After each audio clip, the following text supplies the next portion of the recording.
ஸ்தோத்திரம். அந்தி கிறிஸ்து யார்? அவன் ஏன் ஒரு யூதனாக இருப்பான்? அவன் இப்போது இருக்கிறானா? எந்த நாட்டிலிருந்து வருவான் என்பதை குறித்து இந்த பதிவில் பார்ப்போம். இயேசுவின் ரகசிய வருகை நடந்தவுடன் அந்தி கிறிஸ்து வெளிப்பட்டு விடுவான். அவன் 7 வருஷங்கள் இந்த பூமியில் உள்ள எல்லா நாடுகளையும் தனக்கு கீழ் கொண்டு வந்து மிக கொடூரமாக ஆட்சி செய்வான். அந்தி கிறிஸ்து யாராக இருக்கும் என்று எல்லோருக்குமே ஏகப்பட்ட சந்தேகங்கள் இருக்கின்றன. ஒவ்வொருவரும் அந்தந்த காலத்தில் இருக்கிற முக்கியமான தலைவர்களின் பெயர்களை சொல்வது உண்டு. இப்போது கூட சிலர் அந்தி கிறிஸ்து ட்ரம்ப் என்றும், சிலர் புட்டின் என்றும், சிலர் எலான் மஸ்க் என்றும், நம் நாட்டில் கூட அநேகர் நம்முடைய இந்திய தலைவர்தான் என்றும் உறுதியாக சொல்கிறவர்களும் உண்டு. இவர்களில் யாரும் அந்தி கிறிஸ்து இல்லை. ஏன் தெரியுமா? இவர்களில் யாரும் யூதன் கிடையாது. அந்தி கிறிஸ்து நிச்சயமாக ஒரு யூதனாகத்தான் இருப்பான். அது மாத்திரமல்ல, யூதன் என்றவுடன் அந்தி கிறிஸ்து இஸ்ரேலில் இருந்துதான் வருவானோ? ஒருவேளை பெஞ்சமின் நெத்தன்யாகுதானா என சந்தேகப்பட வேண்டாம். அவரும் அந்தி கிறிஸ்து அல்ல. காரணம், அந்தி கிறிஸ்து அமெரிக்காவிலிருந்தோ, ரஷ்யாவிலிருந்தோ, இஸ்ரேலிலிருந்தோ அல்லது இந்தியாவிலிருந்தோ வரமாட்டான். வெளிப்படுத்தின விசேஷம் 17ஆம் அதிகாரத்தில் எழுதப்பட்டிருக்கிறபடி அந்தி கிறிஸ்து ஐரோப்பிய யூனியனில் உள்ள இத்தாலி நாட்டின் தலைநகரமாகிய ரோம் நகரில் இருந்துதான் வருவான். அந்தி கிறிஸ்து ஏன் ஒரு யூதனாக இருப்பான் என்றால், வேத வசனங்களின்படி அவன் ஒரு யூதனாகத்தான் இருப்பான். காரணம், இப்போது இஸ்ரேலில் 3ஆம் தேவாலயம் கட்டுவதற்கு மிக தீவிரமாக ஆயத்தமாகி கொண்டிருக்கிறார்கள். அந்த தேவாலயம் கட்டுவதற்கு அந்தி கிறிஸ்து தான் யூதர்களுக்கு உதவி செய்வான். யூதர்களோடு அந்தி கிறிஸ்து 7 வருஷங்களுக்கு உடன்படிக்கை செய்வான். யூதர்கள் அந்தி கிறிஸ்துவை தங்கள் மேசியாவாக ஏற்றுக்கொள்வார்கள். வேத வசனங்களின்படி யூதர்களின் மேசியா ஒரு யூதனாகத்தான் இருக்க வேண்டும். யூதன் அல்லாத ஒருவனை, அதாவது ஒரு புறஜாதியானை யூதர்கள் தங்கள் மேசியாவாக ஏற்றுக்கொள்ள மாட்டார்கள். அவர்கள் அந்தி கிறிஸ்துவை மேசியாவாக ஏற்றுக்கொள்வார்கள் என்றால் அவன் யூதனாகத்தான் இருக்க வேண்டும். ஆனால் யூதர்களுடைய உண்மையான மேசியா இயேசு கிறிஸ்து தான். பரிசுத்த வேதாகமத்தில் மேசியா யூதா கோத்திரத்திலிருந்து வருவார் என்று முன்னுரைக்கப்பட்டபடி நமது கர்த்தராகிய இயேசு நமக்காக மனிதனாக வந்தபோது ஒரு யூதனாகத்தான் வந்தார். இயேசு யூதர்களிடம், நீங்கள் என்னை ஏற்றுக்கொள்ளவில்லை, ஆனால் வேறொருவன் தன் சுய நாமத்தினாலே வருவான், அவனை நீங்கள் ஏற்றுக்கொள்வீர்கள் என்று அந்தி கிறிஸ்துவை யூதர்கள் தங்கள் மேசியாவாக ஏற்றுக்கொள்வார்கள் என்பதை குறித்து கூறினார்.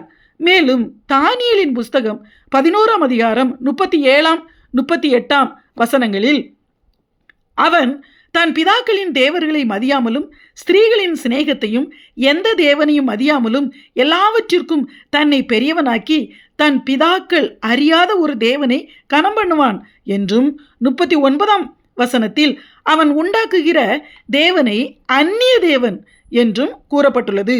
யூதர்கள் ஒரே மெய்யான தேவனை ஆராதிக்கிறவர்கள். அவர் யூதர்களின் முற்பிதாக்களாகிய ஆபிரகாமின் தேவன், ஈசாக்கின் தேவன், அவர் யாக்கோபின் தேவன். அதாவது தேவனாகிய கர்த்தர் யூதர்களுக்குத்தான் அவர்களுடைய பிதாக்களின் தேவன்.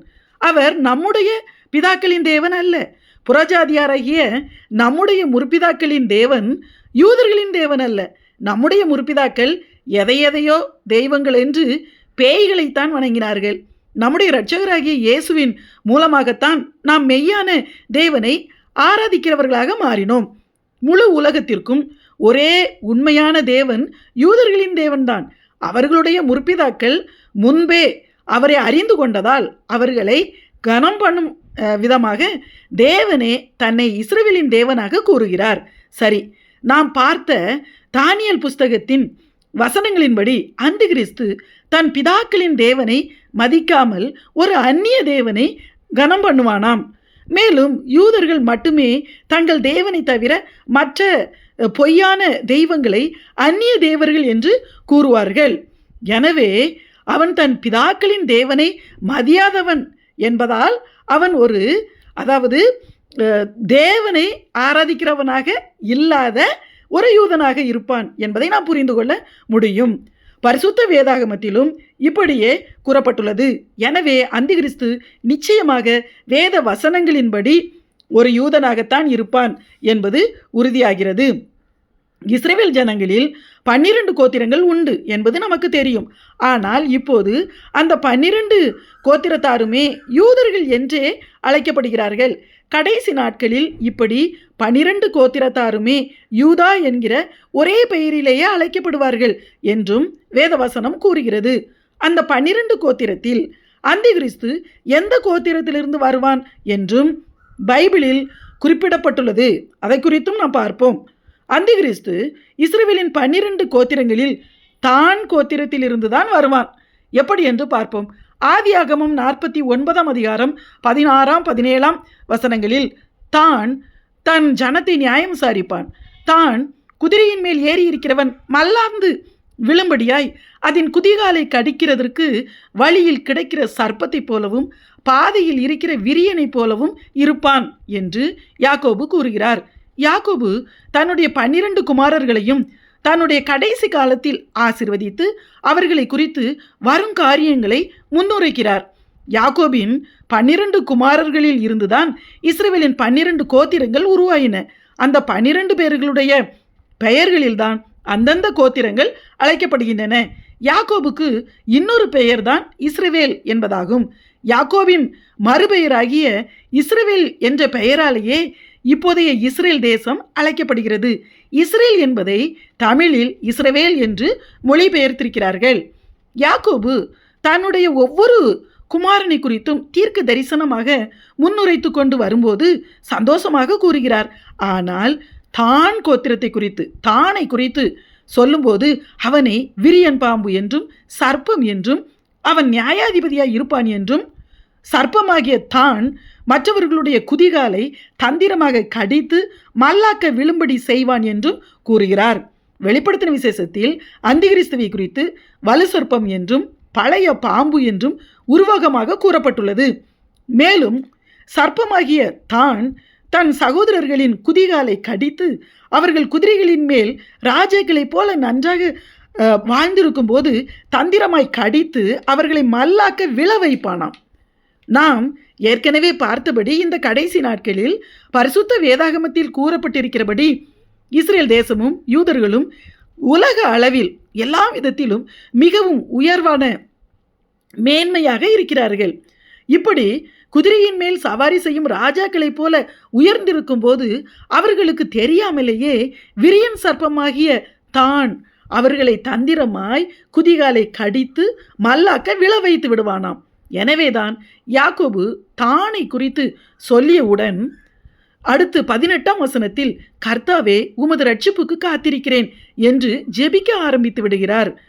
கடைசி நாட்களில் தன்னுடைய சந்ததியாருக்கு தான் கோத்திரத்தில் இருந்து வரப்போகிற சர்ப்பமாகிய அந்திகிறிஸ்து எப்படியெல்லாம் கொடுமை செய்ய போகிறான் என்பதை யாக்கோபு அறிந்திருந்ததாலேயே யாக்கோபு அப்படி ஜெபித்தார். மேலும் வெளிப்படுத்தின விசேஷம் 7ஆம் அதிகாரத்தில் அந்திகிறிஸ்துவின் ஆட்சியின் உபத்திரவ காலத்தில் இஸ்ரவேலின் 12 கோத்திரத்தாரின் 144,000 அதாவது 144,000 பேருடைய நெற்றிகளில் தேவன் முத்திரை போடும்போது தான் கோத்திரத்தை தவிர மற்ற எல்லா கோத்திரங்களின் பெயரும் அந்த 7ஆம் அதிகாரத்தில் குறிப்பிடப்பட்டிருக்கிறது. ஆனால் தான் கோத்திரத்தின் பெயர் மாத்திரம் அதில் இல்லை. காரணம், தான் கோத்திரத்தில் இருந்துதான் அந்திகிறிஸ்து வருவான். யூதர்கள் அந்திகிறிஸ்துவை நம்பி தங்கள் மேசியாவாக ஏற்றுக்கொள்வார்கள். அவன் வெளிப்பட்ட உடனேயே 7 வருஷங்களுக்கு யூதர்களோடு சமாதான உடன்படிக்கை செய்வான். ஆனால் முதல் 3.5 வருஷம் முடிந்த உடனேயே ஜெருசலேம் தேவாலயத்தில் பாழாக்கும் அருவருப்பாகிய தன்னுடைய விக்கிரகத்தை கொண்டு வைத்து அந்த விக்கிரகத்தை வணங்கும்படி யூதர்களை கட்டாயப்படுத்துவான். ஆனால் யூதர்கள் அந்த விக்கிரகத்தை வணங்க மாட்டார்கள். அந்திகிறிஸ்து தங்கள் மேசியா அல்ல என்பதை புரிந்து கொண்டு அவனை தீவிரமாக எதிர்ப்பார்கள். எனவே அந்திகிறிஸ்து அடுத்த 3.5 வருஷங்கள் மிக கொடூரமாக யூதர்களை கொலை செய்வான், சித்திரவதை செய்வான். யூதர்கள் வனாந்தரங்களுக்கும், அதாவது பாலைவனங்களுக்கும் மலைகளுக்கும் ஓடி ஓடி போய் ஒளிந்து கொள்வார்கள். இதைத்தான் மகா உபத்திரவ காலம் என்று கூறப்பட்டுள்ளது. அந்த காலகட்டத்தில்தான், அதாவது அந்த காலகட்டத்தில் தான், அந்த நேரத்தில் தான் திரளான யூதர்கள் இயேசுதான் தங்கள் மேசியா என்பதை அறிந்து இயேசுவை ஏற்றுக்கொள்வார்கள். அந்திகிறிஸ்துவின் உபத்திரவங்களை தாங்க முடியாமல் புலம்பும் யூதர்களின் கூக்குரலை கேட்டு அவர்களை மீட்பதற்காகவே அந்த 7 வருஷங்களின் முடிவில் இயேசு பகிரங்கமாக பூமிக்கு இறங்கி வருவார். அந்திகிறிஸ்து ரோம் நகரத்திலிருந்து தான் வருவான். யூதர்கள் இஸ்ரேல் நாட்டில் மட்டுமல்ல, உலக நாடுகள் எல்லாவற்றிலேயும் வாழ்கிறார்கள். அதுவும் பெரும் பணக்காரர்களாகவும் அந்தந்த நாடுகளின் அரசாங்க உயர் பதவிகளிலும் தாங்கள் வாழ்கிற நாடுகளை தங்கள் கண்ட்ரோலில் வைத்து கொள்ளும் அளவிற்கு அரசியலிலும் பொருளாதாரத்திலும் அறிவிலும் சிறந்தவர்களாக இருக்கிறார்கள். அந்திகிறிஸ்து ஒரு யூதனாக இருப்பான். அதே நேரத்தில் அவன் ரோம குடியுரிமை பெற்ற ஒரு ரோமானியனாகவும் இருப்பான்.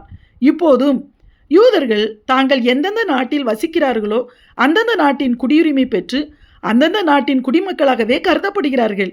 எனவே அந்திகிறிஸ்து பிறப்பால் ஒரு யூதனாயிருப்பான். ஆனால் இத்தாலி நாட்டின் ரோம் நகரத்தில் இருக்கும் ஒரு ரோமானியனாக கருதப்படுவான். இயேசுவின் ரகசிய வருகை இனி சீக்கிரத்தில் நடக்கும் என்றால் இப்போதே அந்திகிறிஸ்துவும் இந்த பூமியில் ஏதாவது ஒரு நாட்டில் வாழ்ந்து கொண்டுதான் இருப்பான். இப்போதே ரோமில்தான் இருப்பான் என்றோ அவன் யார் என்றோ யாராலும் கணிக்க முடியாது. ஆனால் வெளிப்படும் போது அவன் ரோமிலிருந்து தான் வெளிப்படுவான். அவன் திருமணம் பண்ணாதவனாக, அவன் ஒரு ஓரினை சேர்க்கையாளனாக இருப்பான். காரணம், அவன் ஸ்திரீகளின் சிநேகத்தை விரும்பாதவன் என்று தானியேலின் புஸ்தகத்தில் கூறப்பட்டுள்ளது. எனவே நாம் அந்திகிறிஸ்துவின் கொடூரங்களுக்கு தப்பித்து கொள்ள வேண்டுமானால் இனி அதிசீக்கிரத்தில் நடக்கப் போகிற இயேசுவின் ரகசிய வருகையில் எடுத்துக்கொள்ளப்பட ஆயத்தமாகும். ஆமென்.